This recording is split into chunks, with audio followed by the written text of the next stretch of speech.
Hi යාළුවනේ ඔන්න අපි උදේ පාන්දර නැගිට්ටා. ඉතින් අපි නැගිට්ටේ 4යි කාලට විතර. දැන් ඉතින් මේ කෝපි එකක් බොන්න තමයි කට්ටියට ඇස් තියෙන්නේ. හැබැයි තාම කෝපි එකේ පැකට් එක කඩා ගන්න බැරුව කඩා ගන්න බෑ අපේ මේ ලොකු මහත්තයාට. මේ ඇයි බං මේ කවුද බං මේ අයිස්ක්‍රීම් එකක් වගේ එකක් අල්ලන් ඉන්නේ අද? මල්ලි මොකද්ද අයිස්ක්‍රීම් එකක් වගේ එකක් අල්ලන් ඉන්නේ අද? මේ ඇයි මොනවාද මේ මූණට අල්ලනවා මොකද්ද මේ? මොකද්ද මල්ලි ඔය? ආයුබෝවන් අද අප ඔබව රැගෙන යන්නේ ලංකාවේ පූජනීයම සහ අභිරහස්ම කඳුපන්තියක් වෙතටයි. ශ්‍රීපාදස්ථානය කරුණා කිරීමට අප දන්නා නල්ලතන්නිය හෝ රත්නපුර වැනි ජනප්‍රිය මාර්ග තිබුණත් සොබාදහමට පෙම්බදින අභියෝගවලට කැමති සංචාරකීන් සොයා යන අති දුෂ්කරම මාවතක් තිබෙනවා. ඒ තමයි දෙහෙනකන්ද මුක්කුවත්ත මාර්ගය. මෙය හුදෙක් වන්දනාවක් පමණක් නොවේ.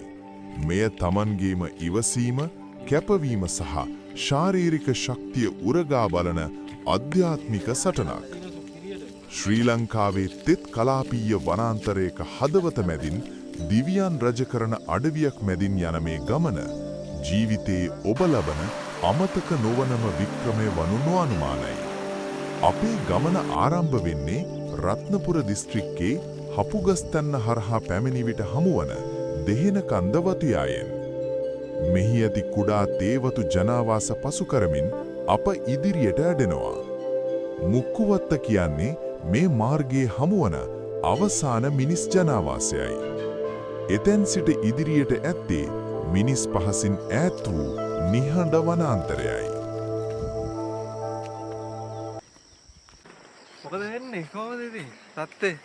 ඔන්න ඉතින් උදේ පාන්දරම අපි පටන් ගත්ත ගමන කට්ටිය යනවා ඉස්සරහා. අපි දෙන්න පොඩ්ඩක් පහුණා. මේ සිග්නල් කට්ටක් අහුණා කෝල් එකක් ගත්තා. ඉතින් ගෙවල් වලට යන්න බලන්න ඉතින් අර යන්නේ අපේ කට්ටිය පල්ලෙහා.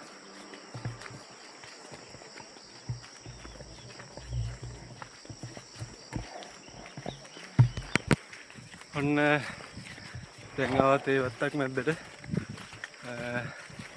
ඉස්සරහින් බැලුවොත් පේනවා අපිට හඳුවලල්ලක්. අපේ ගමන නම් ඉර පොඩ්ඩක් කන්දෙන් මේ පැත්තට එන ගමන් තියෙන්නේ. මිදුම් වලාවකුත් තියෙනවා. විඳින්න ඕන අත්දැකීම. උඩල්ල ඉන්නවා. උඩල්ලන්ගෙන් පරිස්සම් වෙන්න.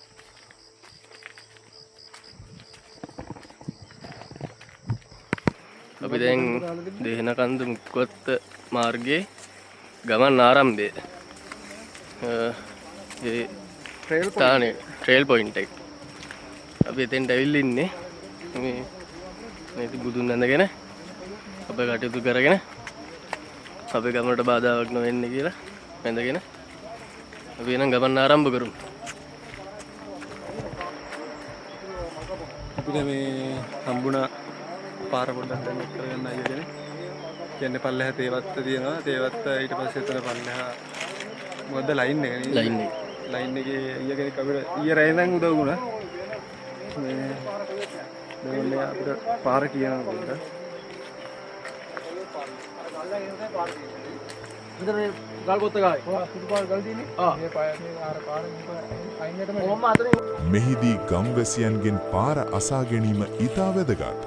මොකද ඝන කැලෑව ඇතුලේ පාරවල් මගහැරීමට ඇති හැකියාව ඉතා ඉහළයි.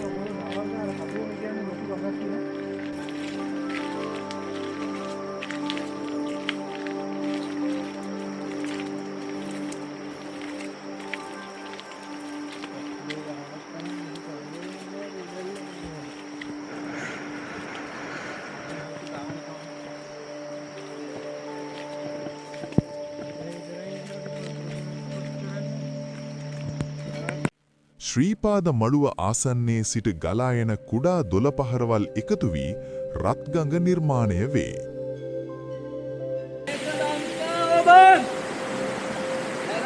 එන්න නවතින්න බෑ බහින්න නැතුණ. මොකද කරන්නේ? ඕව චෙක් කරන්න පුළුවන් බෑහලා. මේ නැත්තම් උකුන් ජලය අන්න දෙමා ගත්තා. අන්න දෙමා. සංකීව දානවා කට උස්සලා අන්න ජලයට ඇත්තේ. වෙනවා යකෝ. යන්න උඩට.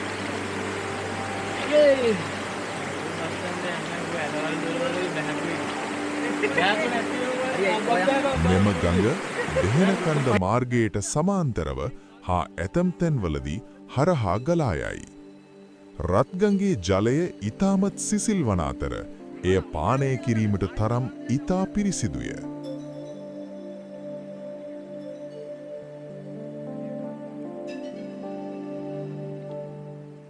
රත්ගංග ආශ්‍රිතව ලංකාවට ආවේනික දුර්ලභ මත්ස්‍ය විශේෂ සහ ජලජ ශාක රාශියක් දැකිය හැකියි.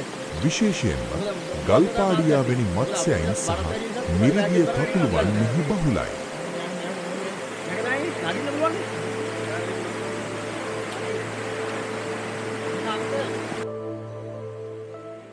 බත්තලුවෝය සහ රත්ගංගේ අතුගංගා එක්ව නිර්මාණය කරන නිම්න ප්‍රදේශය ඉතා අලංකාර වන අතර මෙම ජලධාරාවන්ගේ මිහිරි හඬ මුළු වනාන්තරය පුරාම රැව් පිළිරැව් දෙයි.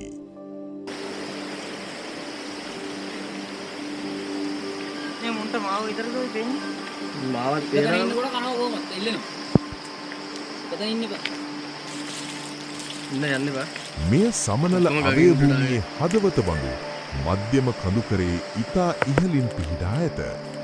රත්කන්ද තරණය කිරීමේදී ඔබට හමුවන බැලුම අංශක 70ක් පමණ වේ.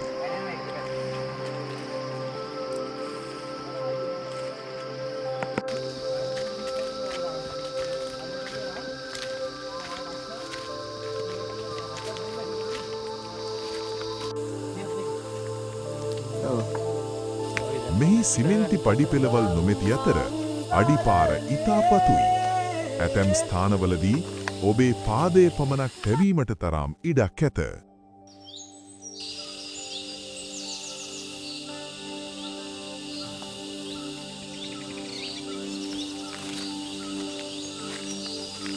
ගස්, මුල්, ගල් වැනි අති දුෂ්කර මාර්ගයකින් මෙම පර්වතය තරණය කිරීමට සිදුවේ.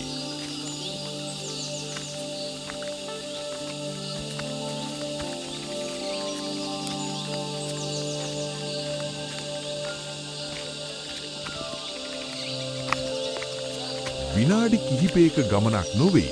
පැය 10ක් 12ක් පමණ දීර්ඝ වෙහෙසකර ගමනක් මෙතෙන් සිට ආරම්භ වෙනවා.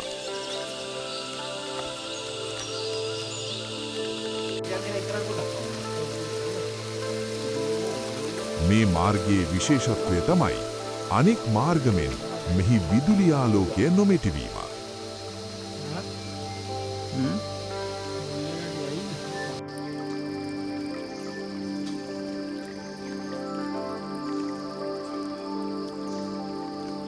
රත්කන්ද මුදුනට යන විට වෘක්ෂලතාවල වෙනසක් දැකිය හැකියි. පහතින් පිහිටි විශාල වෘක්ෂ වෙනුවට මීදුමට ඔරොත්තු දෙන කුඩා පඳුරු සහ පාසි සහිත පරිසරයක් මෙහි ඇත. ඔබ තබන සෑව පියවරකදීම කූඩැල්ලන් සිය ගණනින් ඔබේ සිරුරේ ඇලීමට මාන බලනවා. තෙතමනය අධික පරිසරය නිසා පාරවල් ඉතාමත් ලිස්සන සුළුයි.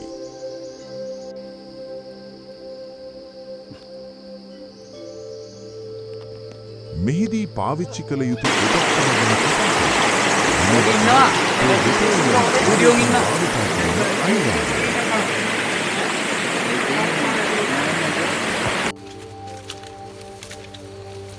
නමුත් සොබාදහම අපට අභියෝග දෙන ගමන්ම අපූර්ව දසුන් මවනවා. ශ්‍රී ලංකාවට ආවේනික දුර්ලභ උඩවැඩිය මල් සහ වනසත්තුන්ගේ හඬ ඔබේ විඩාව මොහොතකට අමතක කරාවි.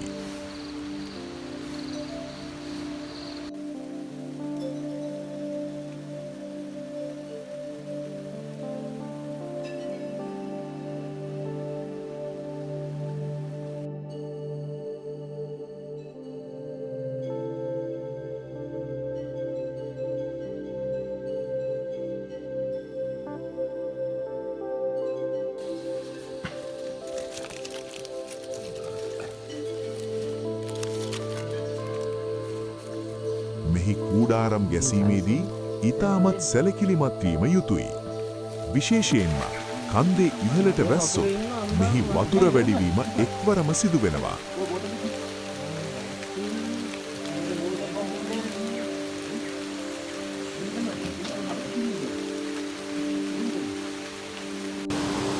රාත්‍රී ගත කිරීමට ඇති හොඳම සහ ආරක්ෂිතම ස්ථානයයි.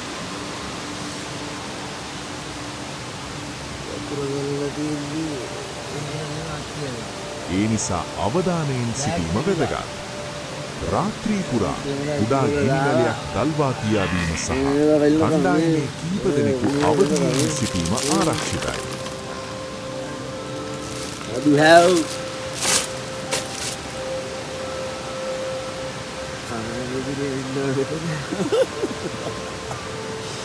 මේක තාම අල්ලලා ඉන්න මචං.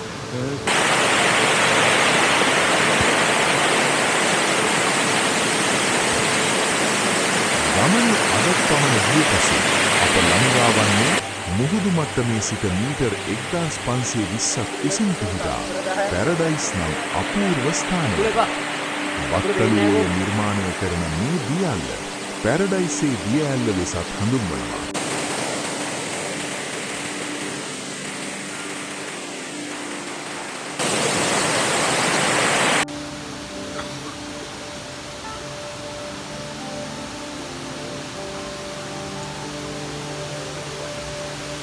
ඝන වනාන්තරයේ මැද ගලා යන දොළ පහරක හඬට සවන් දෙමින් ගත කරන ඒ රාත්‍රිය ඔබේ ජීවිතේ ලබන සුන්දරම නිහඬත්වයයි. පසුදා උදෑසන පැරඩයිසේ සිසිල් දියදහරෙන් මුහුණ සෝදාගෙන පිරිසිදු ජලය පානය කිරීමට දැනෙන ප්‍රබෝධය මිල කල නොහැකි.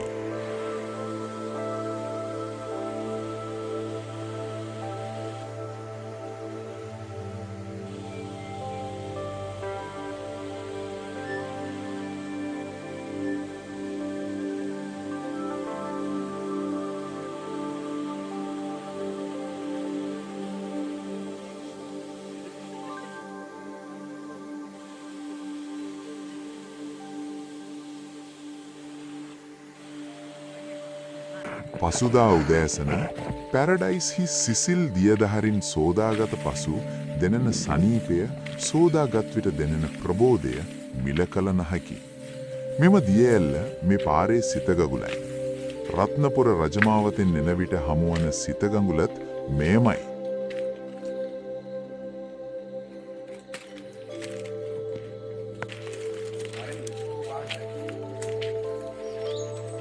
වඳුරා ලිලවෙක් කරි වඳුරෙක් නෑ කොටියගේ වගේ මයිල් තිය මොන්නේ ගෙන නෑනේ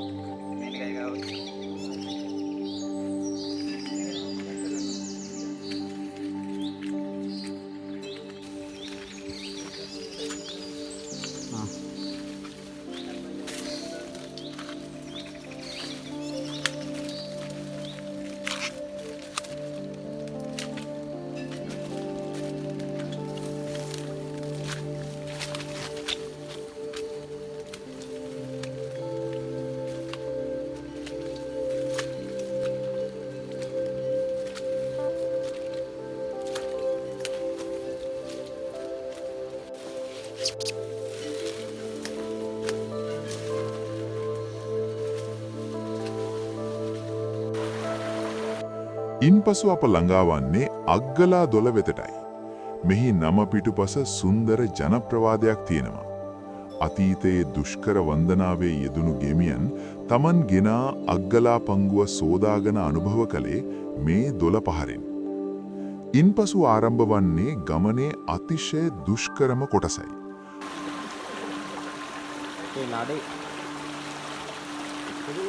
මේ කවුද අර මල්ලි ඔයිස් කට්ටියක් දුන්නා නේද? ඔයිස් කට්ටියක් දුන්න ඔබ ගත්තා නේද? ඔව් මට ඒ වෙලාව කියන්නම තිබුණා. ඔබ වීඩියෝ එකක් මෙයා බලන්න. කොහොමද දාන්නේ? අප්පා ආයි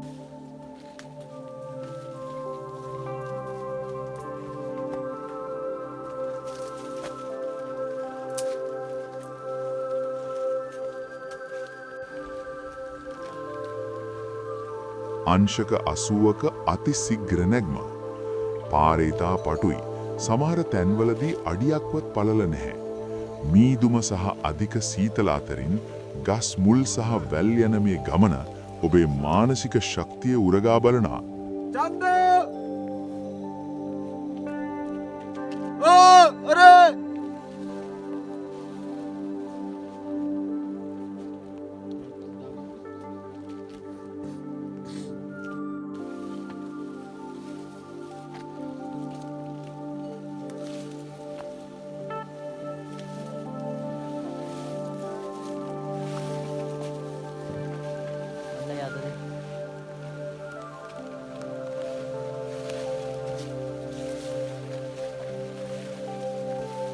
නමුත් හවසට ඉර බැස යන විට මීදුම අතරින් පෙනෙන ඒ රන්වන් දර්ශනය ඔබේ සියලු දුක් වේදනා මොහොතකින් අතුරුදන් කරાવી.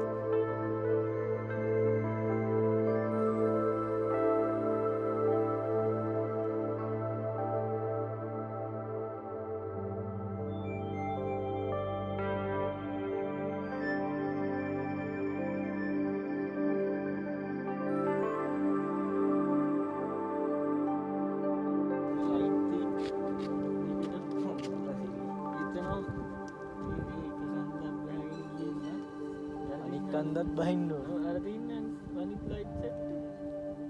ඉන්නවලු දමේට ලයිට් එක වෙනන්න ඔක්කොම පේනවා නේද? ඒ කියන්නේ දැන් ඔයාලා නම් ගන්න. බලන්න මෙම කන්ද නගින්න කොතරම් අපහසුද කියලා. අත් දෙකයි කකුල් දෙකයි පාවිච්චි කරලා නගින්න සිදු වෙනවා. ඊතරම් අති ශීඝ්‍ර නැග්මක් මේ හරියේ තියෙන්නේ. Kakak kakak, motor kemana? Mobil dan motor. Iya ya.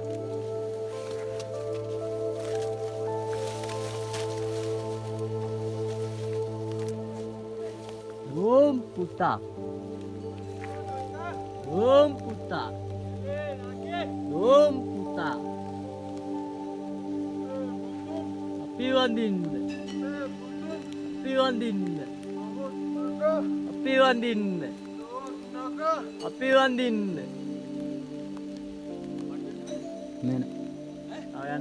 පැය 12කට අධික වනගත චාරිකාවකින් පසු ඔබ පිවිසෙන්නේ රත්නපුර රජමාවතේ ඇහැල කණුව ආසන්නයටයි. එතෙන් සිට මිනිසුන් විසින් තැනූ පඩිපෙළවල් හමු වෙනවා. වනගත නිහඬතාවයෙන් පසු ඇසෙන ඝණ්ඨානාදය ඔබේ හදවත සනසාලනු ඇත.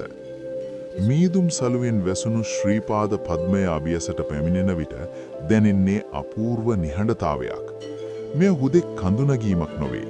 එය තමන්ගේම ඉවසීමත් කැපවීමත් පරීක්ෂා කළ ආධ්‍යාත්මික සටනකි.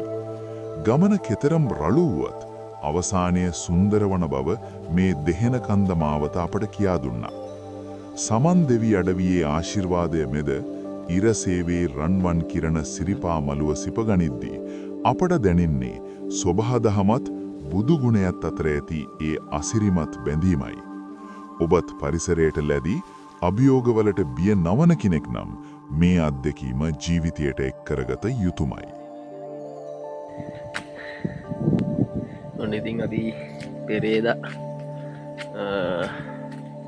හවස 3ට විතර කළුතරින් පිටත් වෙලා මුක්කුවත්ත ප්‍රදේශයට අට විතර වුණා. ඊට පස්සේ අපි රෑ ඉඳලා එතන ඉඳලා විදේශ කන්ද මාර්ගයෙන් සිරිපාදේ කරුණා කරන්න ගමන් ආරම්භ කළා. ඊයේ හවස 6 විතර වෙද්දී දරණේසෙල්ල ගාවට ගියා. ගිහිල්ලා දැන් අද දවල් 12යි අපි එතනින් පිටත් වෙලා එනකොට දැන් 5:00මාරයි. දැන් අපි ඉන්නේ හැලවනුව ගාව. තව ටිකක් තියෙනවා. ඊළඟට අපි වෙනවා මාගිරි දඹේ. එනගගෙන වෙන බුදුහාමුදුරුවෝ කරුණා කරන්න. යා පැය ගණනාවක වෙහෙසකර ගමන නිමා කරමින් දෙහෙන කන්දේ සිට ආයේ දුෂ්කර මාවත අපව රැගෙන ආවේ මනුෂ්‍ය ආත්මයකට ලැබිය හැකි උතුම්ම සැනසෙල්ල කරාය. අග්ගලා දොලේ සීතලත් රත්කන්දේ දෙඩි බෑවුමත් කූඩල්ලන් සහ වනසතුන් පිරුණු රුදුරු වනාන්තරයත් දැන් අතීතයට එක් වී හමාරයි. මීදුම් සලුවෙන් වැසුණු ශ්‍රීපාද පද්මය අභියසට පැමිණෙන විට සිතට දැනෙන ඒ අපූර්ව නිහඬතාවය කයේ සියලු වේදනා නිවාලයි. මේ හුදෙක් කඳු නැගීමක් නොවේ. එය තමන්ගේම ඉවසීමත් කැපවීමත් පරීක්ෂා කළ ආධ්‍යාත්මික සටනකි. ගමන කෙතරම් රළු වුවත් අවසානයේ සුන්දර වන බව මේ දෙහෙන කන්ද මාවත අපට කියා දුන්නා. සමන් දෙවි අඩලියේ ආශිර්වාදය මැද ඉරසේවේ රන්වන් කිරණ සිරිපා මළුව සිපගනිද්දී අපට දැනෙන්නේ සුභාදහමත් බුදු ගුණයත් අතර ඇති ඒ අසිරිමත් බැඳීමයි. අපි දැන් ඉන්නේ රත්නපුර පාරේ. මොකද අපි ආපු පාර පොඩ්ඩක් වෙනස් කරන්න උනා. පාරේ තියෙන කටුක බවත් එක්ක දුෂ්කර බවත් එක්ක අපි ආවේ දෙහෙන කන්ද මුක්කුවත්ත පාරේ. දැන් ඉන්නේ රත්නපුර රජමාවතේ. මොකද දෙහෙනකන්ද මුක්කොත පාරේ අපි එනකොටත් ලිස්ස කියන්නේ දුර්ග අතරින් එහෙන අමාරුවෙන් ආවේ. ඊට පස්සේ ඊයර පොඩි පින්නක් එක්ක පොඩි වැස්සක් ගියා. ඒකට සාමාන්‍ය විදිහට බහ ගන්න අමාරුයි. උඩට එන්නත් අමාරුයි, පහළටත් බහ ගන්න අමාරුයි. ඒකට එන්න බලාපොරොත්තු වෙන අයට කියන්න කැමතියි ඔයාලා මේ දෙහෙනකන්ද මුක්කොත්ත පාරේ බහින්න බලාපොරොත්තු වෙන්න ඉන්නවා නම් පොඩක් ඒක මේ වෙනස් කරලා හැටන් පාර හෝ මේ රත්නපුර රජමාවත හෝ භාවිතා කරන්න.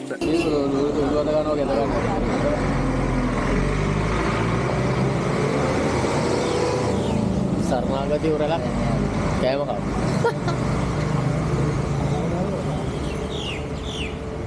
අන්කාස වුණා එකපාරට. වාහනේ දැනක දාලා ආවේ. බැස්ස වෙන තැනකින් දැන් කට්ටියක් ගියා වාහනේ ගෙන්න. කෑම අපරාධ මම ඉතින් කෑම ටික ඉවර කරනවා. සෝරි බං.